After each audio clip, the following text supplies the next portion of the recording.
සුබ දවසක් සියලු දෙනාටම. මේ මොහොතේ ලංකාව ආපදාවට ලක් වෙලා තියෙන මොහොතේ මම ආවේ ඔබතුමන්ලව දැනුවත් කරන්න මට කරන්න පුළුවන් දේ මට කරන්න පුළුවන් දේ මේ රට වෙනුවෙන් මේ ලෝකයක් වෙනුවෙන් කරන්න පුළුවන් දේ ගැන මම මීට කලින් සාකච්ඡා කරලා ඇති. මම කියලා තියෙනවා මට මද්ද්‍රව්‍ය ව්‍යාපාරම කිසිම කෙනෙක්ගේ සහයෝගයක් නැතුව නවත්තන්න පුළුවන් කියලා. නාවික හමුදාව වුණෙත් නැහැ, ගුවන් හමුදාව වුණෙත් නැහැ, පාපල හමුදාව වුණෙත් නැහැ, පොලිසිය වුණෙත් නැහැ, රටේ මහ ජනතාවගෙන් තොරතුරු වුණෙත් නැහැ, මට කාගෙන්වත් තොරතුරු වුණේ නැහැ. මට තියෙන දැනුම් පද්ධතිය හරහා මම ඒක නතර කරන්න පුළුවන් කියලා කිව්වා. හැබැයි වගකීමෙන් මම ඒව කිව්වට ඒවා ඔප්පු කරන්නවක්වත් ඒවා ඇත්තද බොරුද කියලා බලන්නවත් කවුරුවක්වත් උත්සාහ කරේ නැහැ. එතකොට හොරකම, දූෂණය, වංචාව, නාස්තිය වගේ දේවල්, අල්ලසුම් ගැනීම, අල්ලස් දීම, නීති ස්වාධීනත්වය ආරක්ෂා කිරීම මේ වගේ දැවැන්ත දේවල් ඒ වගේ දේවල් මට කරන්න පුළුවන් කියලා මම කිව්වා. මට අනුවර්ත නාමයක් මම තියාගත්තා. මොකද දේශපාලන විද්‍යා චක්‍රවර්ති කපිල කුමාර සල්පගේ කියලා. දේශපාලන විද්‍යා චක්‍රවර්ති කියන්නේ චක්‍රවර්ති නම් චක්‍රවර්ති. හරි මට කරන්න පුළුවන් හින්දා මම කිව්වේ. හැබැයි මේ කරන විදිය රටේ ඔබතුමන්ලා මේක පැහැදිලිවම දැනගන්න ඕන කරන විදිය.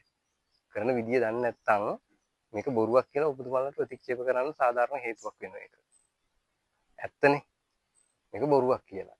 මම කියන්නේ මේ කතාව මට කරන්න පුළුවන් දේ හැකියාව මොකද්ද ඒකෙන් වෙන්නේ කියන එක. ඒක තාවුරු කරලා ඔප්පු කරලා පෙන්වන්න මේක ප්‍රායෝගිකව කළ හැකි දෙයක්ද කියලා ඔප්පු කරලා පෙන්වන්න මට මේ රටේ ප්‍රධාන පුරවැසියෙන් එහෙම නැත්නම් විධායක ජනාධිපතිතුමාගෙන් අනුර කුමාර දිසානායක එතුමාගෙන් මට නිල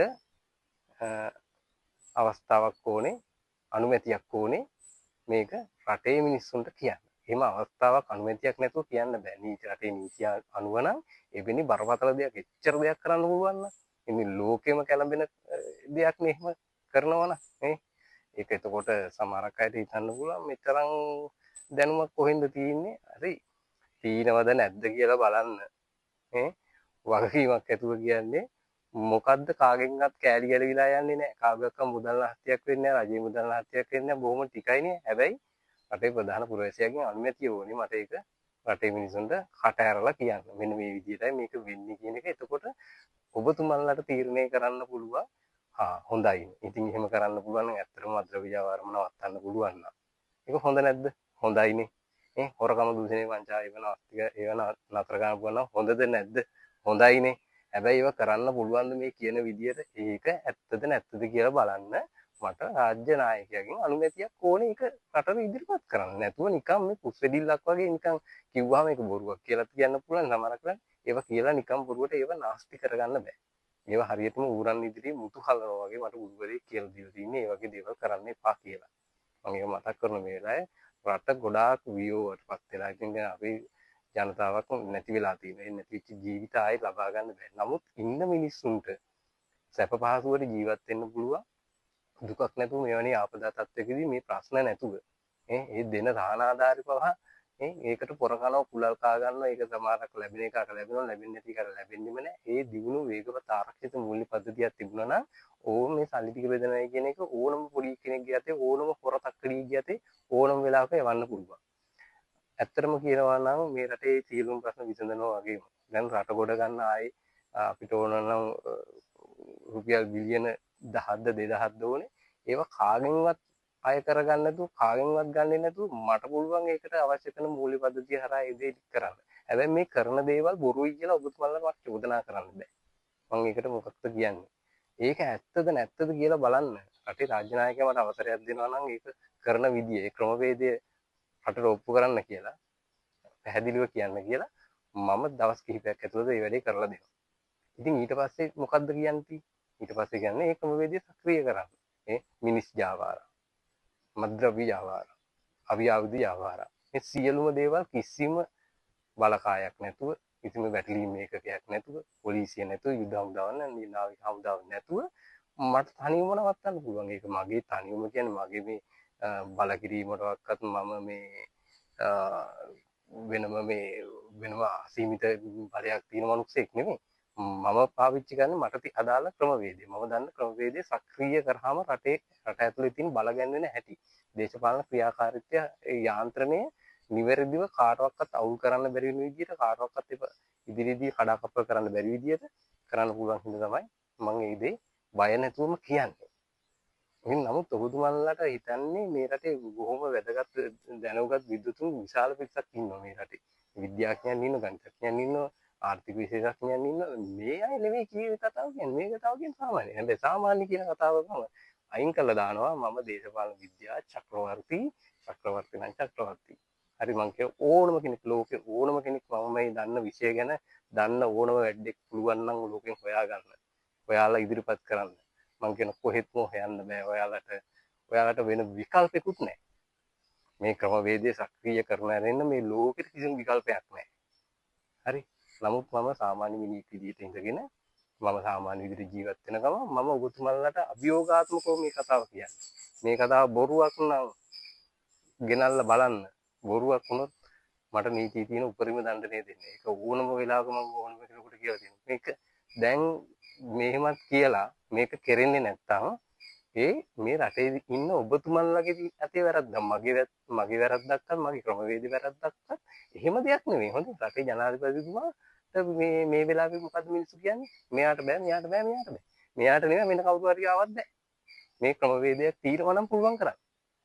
දැන් අපිට හම්බෙන සහන ආධාර ණය ඒ මුදල් නිවැරදි ආකාරයෙන් බෙදන්න පුළුවන් බෑනේ. ඊයේ පෙරේද මරාගත්තා. ඒවා හරියට සිද්ධ වෙනවද? ඒවා නිලධාරි හරියට වැඩ කරනවද? ඒවා මුකුත් කරගන්න බෑ. මොකද හැම දෙයක්ම සල්ලි මෙහෙම බෙදන්නයි කියලා දෙන්නත් බෑ. ඇයි දෙන්න බැරි? දියුණු වේගවත් ආරක්ෂිත මූල්‍ය පද්ධතියක් නැති වුනහම ඒ හැම දෙයක්ම මිනිස්සු විසින් ගණන් හදනවා. ඒතකොට මිනිස්සු එතන මොකද්ද කරන්නේ? වංචාව, හොරකම ඊන් නූලේ ගහනවා. එතකොට ජනාධිපතිතුමාගේ ඇස් දෙක වහලා ඕන වැඩක් කරගන්න පුළුවන්. මොකද ජනාධිපතිතුමා දිගස් තියනද හැමදේම බලන්න. මං කියන්නේ අන්න ඒක නිසා ඔය ක්‍රමවේදය සාර්ථක නැහැ. මේ ක්‍රමවේදය මේ වෙනකොට ලෝකෙට අත්‍යවශ්‍ය කරලා තිනවා. මේක සක්‍රීය කරගන්න ඕනේ නම් ඉස්සෙල්ලම රටේ ජනතාව ඒ ගැන දැනුවත් වෙන්න ඕනේ. දැනුවත් කරන්න නම් රටේ ප්‍රධාන පුරවැසියන් විධායක ජනාධිපතිවරයා විසින් අනුමැතියක් දෙන්න ඕනේ. මේක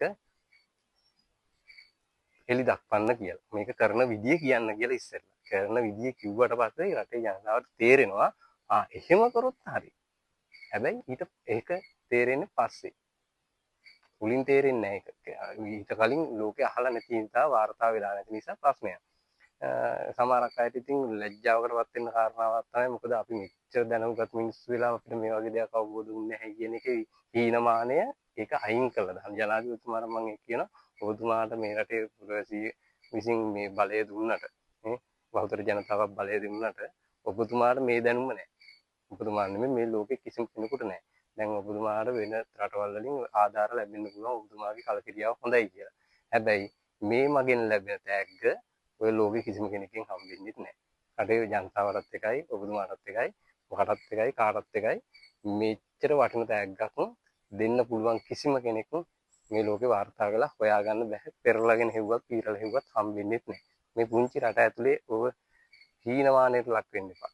මොකද මමත් සිංහල බෞද්ධ මිනිස්සේ ඒ පුද්ගලයාගෙන් අරගෙන ප්‍රධාන පුරවැසියා රටේ සාමාන්‍ය පුරවැසියෙක්ගෙන් වැඩක් ගන්නවා කියන එක ඒක ලැජ්ජ වෙන්න ඕන කාරණාවක් නෙමෙයි. ඒක අයිතියක් ඔහුගේ. රටේ විධායක ජනාධිපතිවරයාගේ අයිතියක් තියෙන රටේ සාමාන්‍ය පුරවැසියාගෙන් වැඩක් ගන්න. මේ වැඩේ කරන්න පුළුවන් මිනිස්සෙක් වෙනදා නම් අඬ බෙර ගහලා වෙන මේ වැඩේ කරන්න පුළුවන් කෙනෙක්. දැන් එහෙම නේ දැන් හිතන් ඉන්නේ දේශපාලනඥයෝ ඇවිල්ලා මේ වැඩේ කරાવી කියලා. මේ වැඩේ කරන්න ඕනේ නැහැ. බොරු රැකියාව. දේශපාලනය කියන්නේ බොරු පට්ටපල් බොරු රැකියාවක්. ඊට වැඩිව ජනාධිපතිකමයි කියලා කියන්නේ මේ රටේ තියෙන නිකම් අර ගෘහමූලික තනතුරට වැඩි බාල්දු රස්සාවක් වෙලා තියෙනවා. ඇයි වැඩක් කරන්න බෑනේ. වැඩ කරන කට්ටියට අර හරිම කරාද මෙහෙම කරාද දැන් අර මෙහෙම වෙනවද එහෙම ඉන්න ඕන නම් සිස්ටම් හරිනේ. සිස්ටම් එක අවුල් හින්දානේ. ඒ කියන්නේ සිස්ටම් එකක් තියෙනවා නම් ගැන කතා කරන්න දෙයක් නෑ. ඒක සිද්ධ වෙනද කියලා පොඩ්ඩක් නිකන් බලාගෙන ඉන්න විතරයි තියෙන්නේ. හරියටම කරලා තියෙනවා. ඉතින් ඒක නිසා හැම කෙනාම බොරු පට්ටපල් බොරු වගහ දේශපාලන අවුරුද්දෙන් අවුරුද්දට මාරු කර ගන්නවට වඩා හොඳයි. හරි දැක්මක් ඇති හරි ක්‍රමවේදයක් ඉස්සෙල්ලා ඒකේ ශක්්‍යතාවය පැහැදිලි කරගෙන ඉවර වෙලා සක්‍රිය කිරීම තමයි වැදගත් වෙන්නේ. ඒක නිසා රටේ ප්‍රධාන පුරවැසියට ඔබතුමන්ලා ඉල්ලීමක් කරන්න මේ ක්‍රමවේදය සල්පගේ හඳුන්වන මේ ක්‍රමවේදය අපිට දකින්න ඕනේ ඉස්සෙල්ලා දැක්කට පස්සේ